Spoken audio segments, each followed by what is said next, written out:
Ketua Umum PSSI, Erick Thohir, mengumumkan 3 calon pemain naturalisasi yang akan memperkuat timnas Indonesia dalam persiapan menghadapi Australia. Salah satu nama yang mencuri perhatian adalah Emil Audero Mulyadi.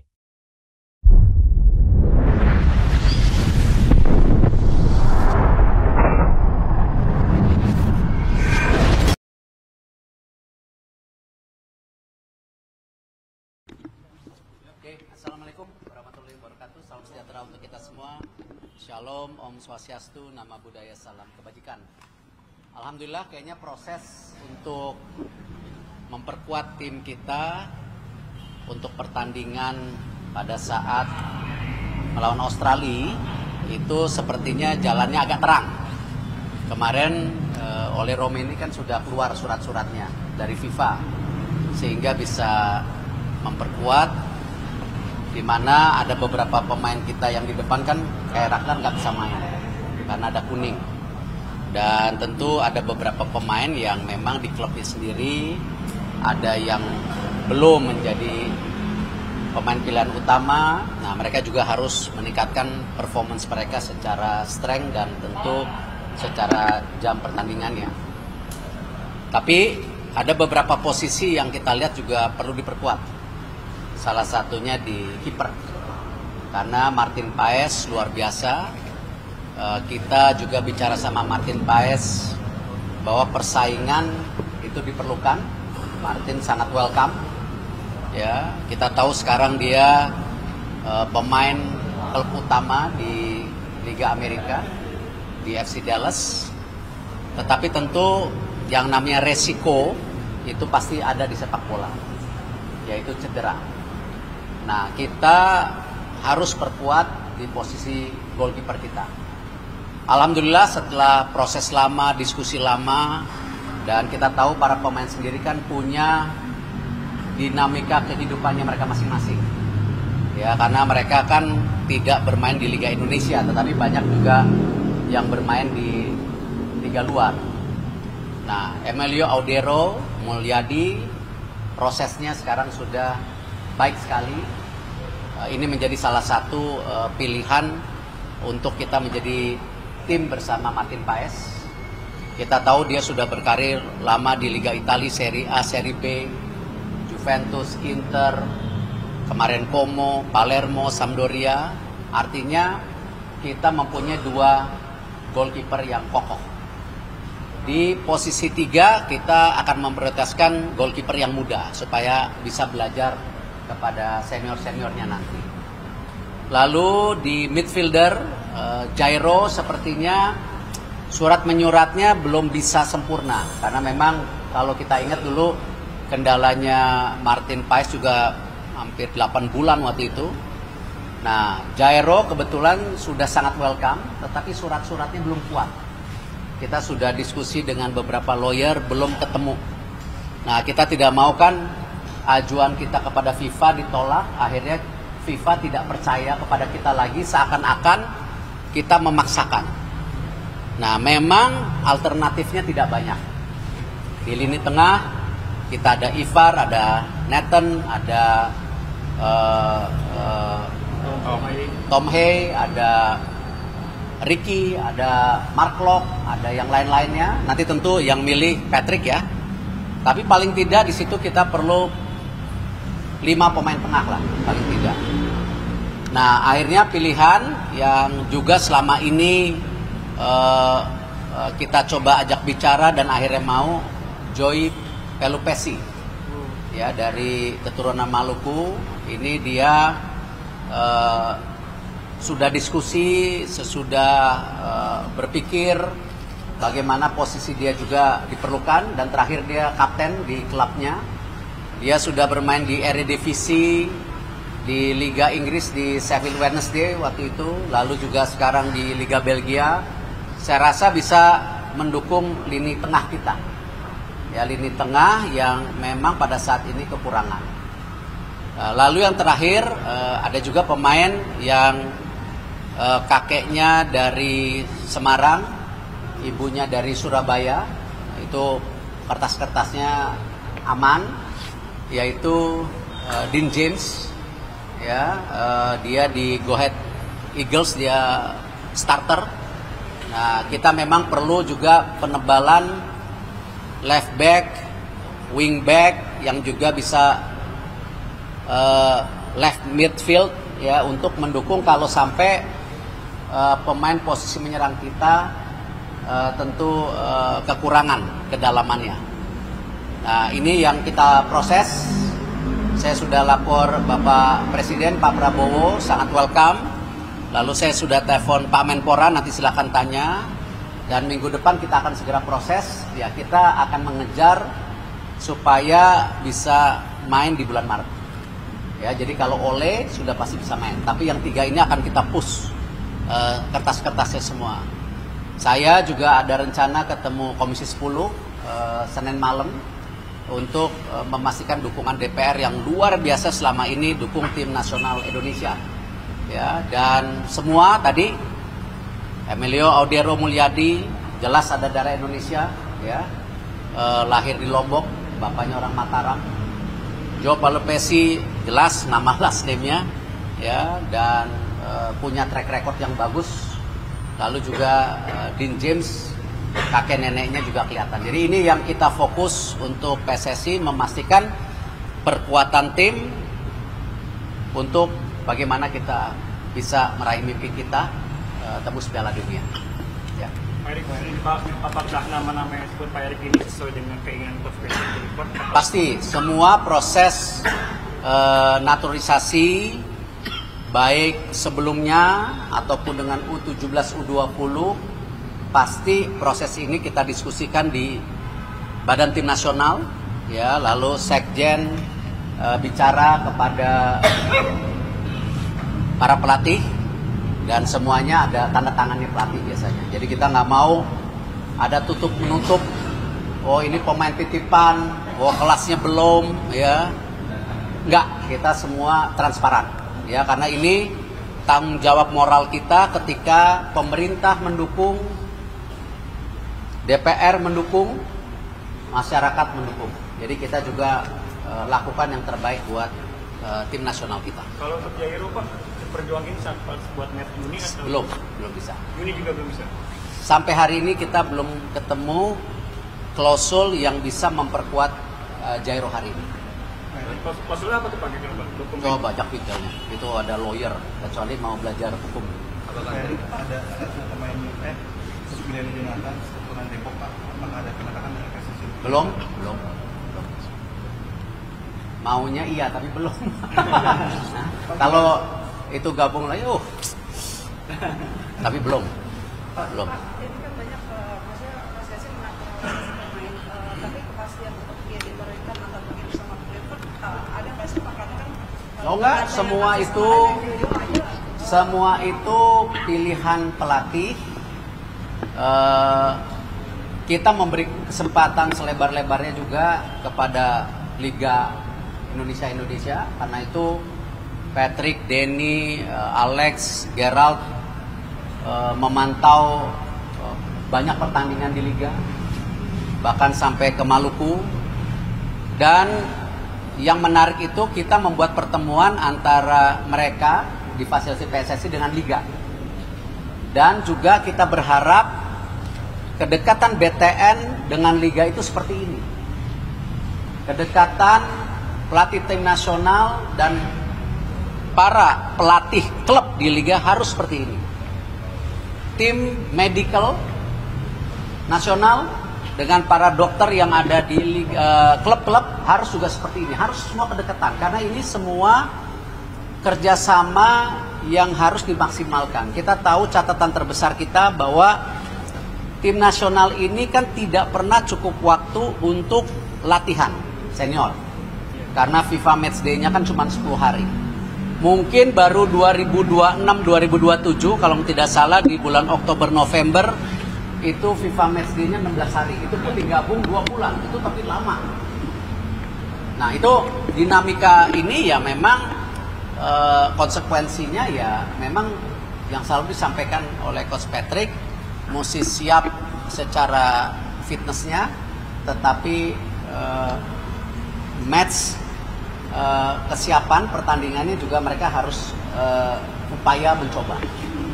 Pak, apa yang membuat proses Emil Odero itu panjang Pak hingga akhirnya dia mau? Ya, dinamika masing-masing pemain tentu punya pilihan-pilihan ya. Kita tahu waktu itu kan Emil ingin berusaha menjadi salah satu kiper utama di Inter Milan waktu itu.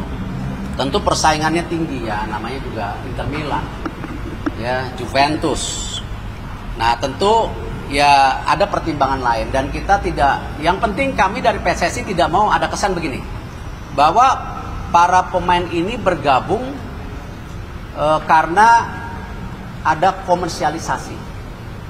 Pemain ini bergabung karena percaya program kita yang serius. Mereka bergabung dengan hati mereka. Ya, nah prosesnya seperti ini. Tapi saya rasa luar biasa 2 tahun terakhir respon dari mereka karena program yang kita bentuk sangat-sangat saya bilang agresif ya. Seperti U20, U17, tim nasional putri kemarin di Saudi, sekarang udah di Jepang. Saya rasa udah ikut lagi turnamen di Jepang.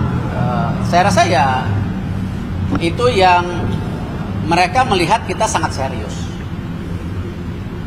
Pak, timnas U20 masih Piala Asia Pak, Piala Dunia timnas U20, Coach Indra bilang siap diganti. Besok. Ini Pak Sekjen, Pak Wakatum sedang review, Exco juga sedang diskusi. Ya, Pak Mamet, ya, kelihatan serius sekali Pak. Kayaknya ada pressure. Ya kita besok lah mungkin semua kertas-kertasnya mungkin baru sore ya, baru sore. Erik, terkait 2 asisten pelatih lokal Pak, udah ada namanya atau bagaimana? Nah, dari Coach Patrick semua dengan asistennya siap mentraining 8 ini ya, bukan masuk ke tim ya, mentraining supaya mereka bisa menyampai filosofi dan standarnya mereka. Jadi sementara ini masih itu keputusannya. Tapi kita masih cari lagi. Kenapa nggak langsung terpilih 2 gitu Pak? Ya kembali kan saya tidak bisa memaksa tim kepelatihan. Ya tetapi 8 kandidatnya bagus, mereka makanya ingin di waktu-waktu yang tepat mereka ingin mentraining mereka. Tetapi tidak di lapangan sementara ini. Ya kita masih cari lagi. Ya memang ini kan realita bagaimana PSSI di 2 tahun terakhir meningkatkan jumlah pelatih dari tadinya 3.000 sekarang hampir 12-13 ribu ya, karena memang standar kepelatihan kita jauh tertinggal.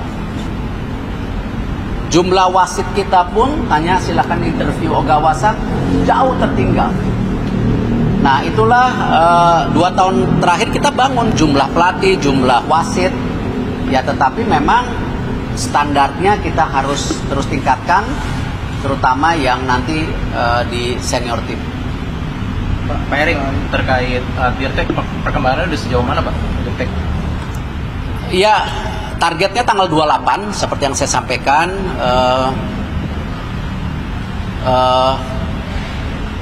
Maunya dipercepat tapi belum, karena kan biasa negosiasi kontrak berapa lama, job desk-nya apa, bebannya apa, ya dinamika seperti itu ada gitu.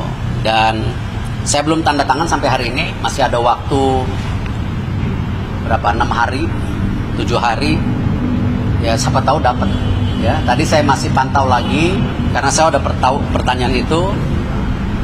Proposalnya kita sudah kirimkan 3 hari yang lalu, tapi belum direspon. Ya sabar, namanya juga pengen. Jadi mudah-mudahan ya kalau Senin sepakat dengan isi kontraknya ya baru kita umumkan tanggal ya 27-28. Erik, terkait dengan nama timnas putri gimana Pak Erik? Beberapa kemarin ada pemain yang dari trial, kejelasannya gimana Pak Erik? Saya belum dapat laporan tertulis dari BTN sama Kosmosi, jadi saya masih belum dapat detailnya. Cuman nonton aja kemarin malam-malam tuh. Sampai jam berapa tuh? Jam 1 malam. Seru juga loh. Cuman di akhir-akhir agak tertekan. Jadi ya mudah-mudahan confident level pemain-pemain putri kita ya bisa naik. Dan ada beberapa pemain yang tidak bisa memperkuatkan. Katarina Stalin umurnya 15 tahun, dia ada sekolah apa. Tapi saya surprise Sydney Hopper bisa join, ya Claudia bisa join, ya semua. Ya mudah-mudahan dengan program tim nasional yang kita juga dorong di putri, ada juga kompetisi yang disponsorin oleh private sector yang U12, U14, bahkan dari private sectornya sepertinya juga akan tertarik untuk kerjasama untuk Pertiwi yang U16. Ya mudah-mudahan dengan pembangunan grassroots ini talenta putri kita bisa cukup. Makanya kemarin setelah saya meeting dengan Ibu Vivin, beberapa exco Liga Putri, kita kan maunya 2026, tapi talent poolnya ini belum tebel. Ya terbukti tadi U12, 14 sudah mulai, U16 belum. Nah kalau ini kita bisa dapat 50 saja, berarti kan di 2027 mereka umur 17 dan 19. Nah mungkin jadi cukup, karena formula daripada Liga Putri ini kan nanti 8 klub. Ya kita prioritaskan memang karena jarak tempuhnya tidak mungkin pakai pesawat, ya kan, jangan sampai bikin Liga Putri baru 2 tahun bengek, ya punya klub Liga Putri baru setahun nggak bayar gaji. Nah di 2027 kalau bisa 2026, tapi saya mau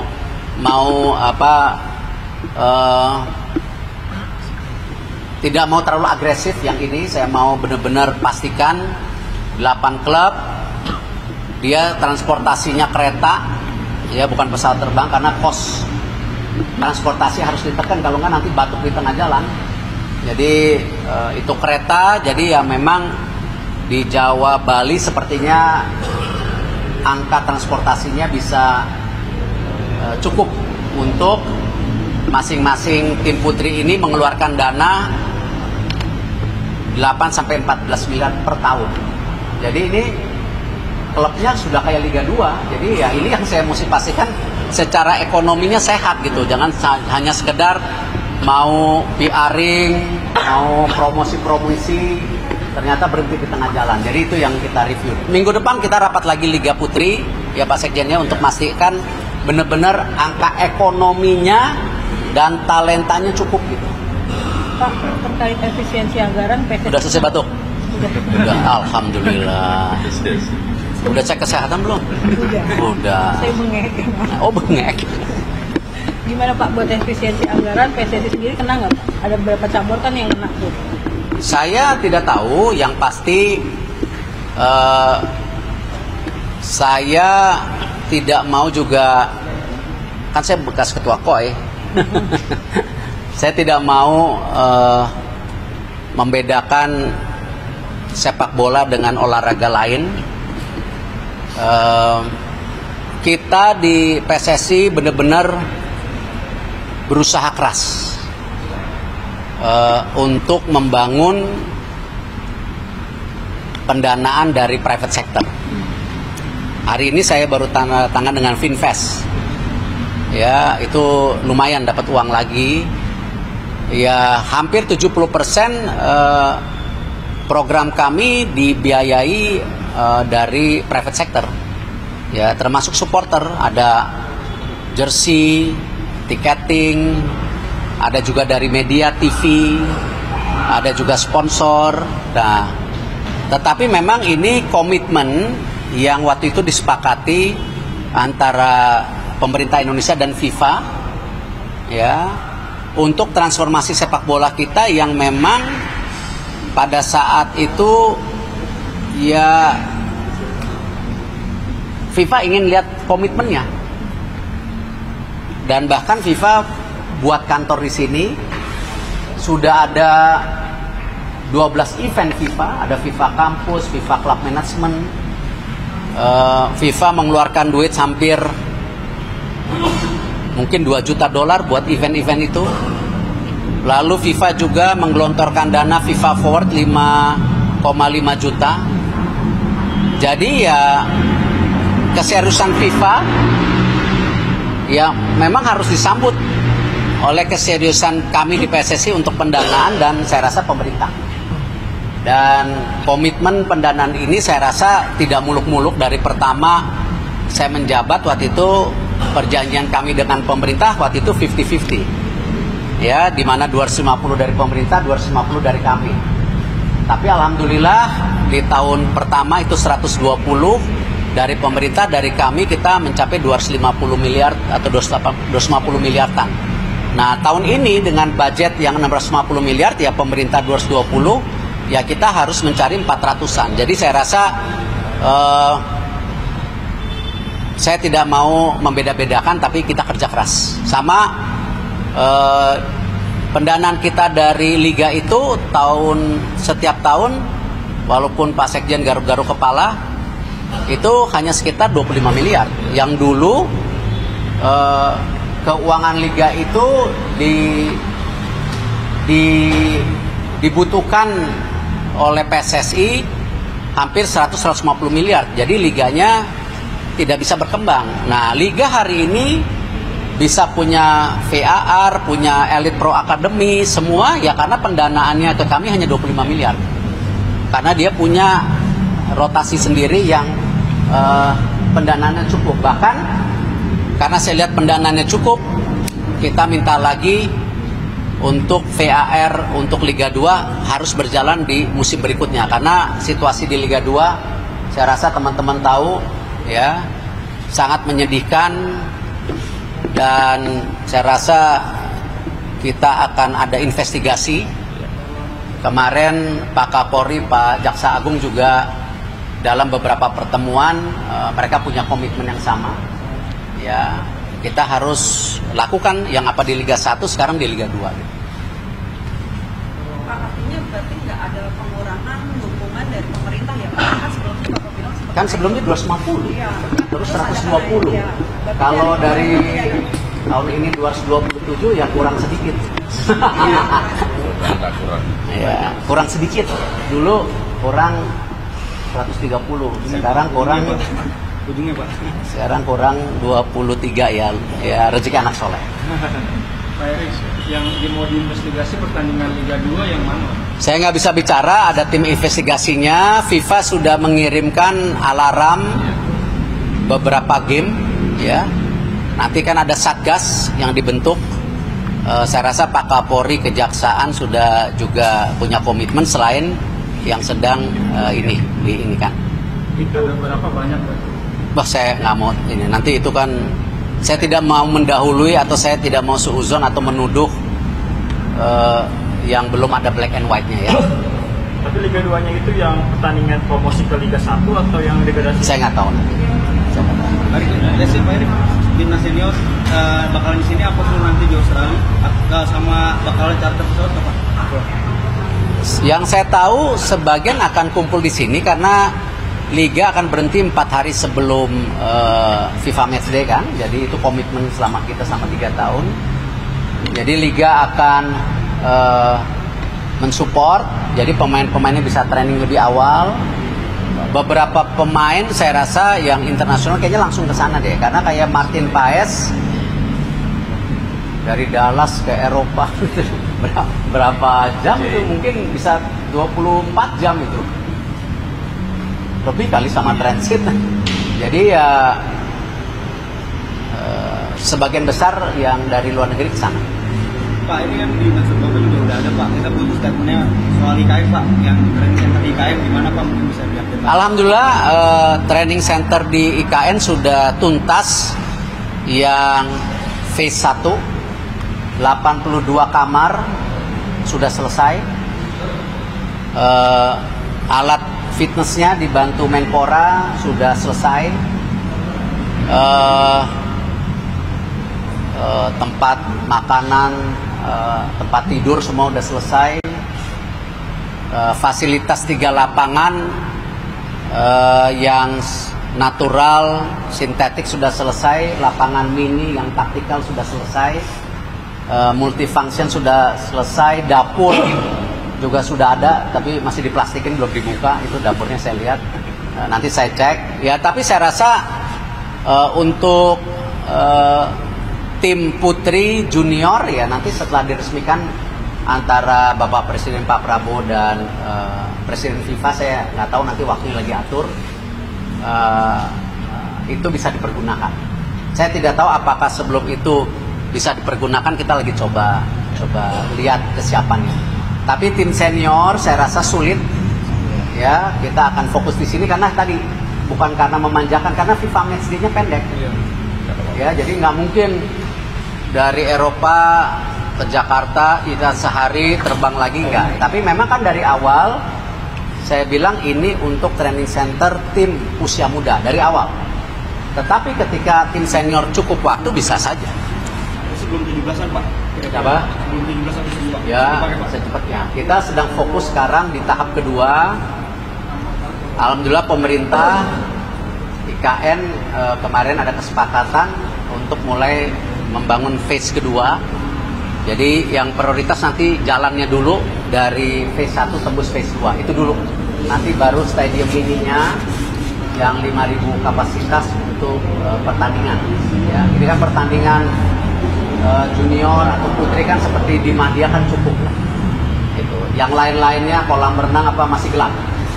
Belum ada uang. Nanti kalau ada uang. Pak, kita sebagai juara bertahan di SEA Games medali emas dengan kegagalan Coach Indra kemarin di Piala Asia, apakah masih mempercayai Coach Indra di SEA Games atau bagaimana? Saya belum bisa, tunggu hasil resume-nya. Pak, sedikit Pak, administrasi Kutsin apakah sudah beres Pak? Administrasi Kutsin datang lagi di sini. Kenapa? Administrasi Kutsin. Oh, tanya Kutsin. Kalau dari kita merasa sudah selesai. Ya, kita sudah sesuai dengan kontrak, kita sudah sesuaikan bulan Januari, bonus semua, ya kan. Bahkan asisten coach yang kontraknya bulan Desember itu kalau tidak salah nanti saya cek lagi. Saya rasa kita kasih sampai Januari. Saya rasa PSSI punya harga diri, PSSI juga profesional, tidak sempurna. Tetapi tidak mungkin kalau peningkatan seperti ini FIFA, AFC, AFF tidak percaya sama kita.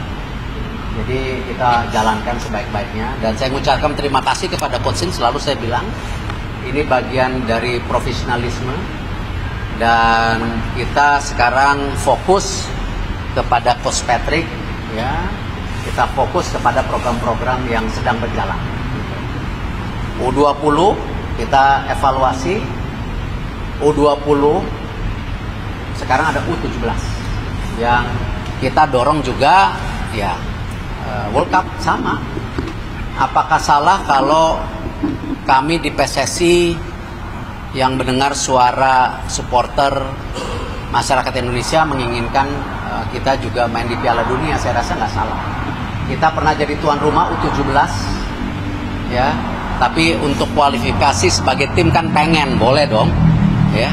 Dan saya rasa program kita kayaknya belum, nggak tahu Pak Sekjen gimana. Selama ini program Pak Mamet yang lebih lama dari saya, program 2 tahun ini kan semua berjalan kan? Ya, jadi saya rasa belum pernah PSSI punya program yang seagresif ini.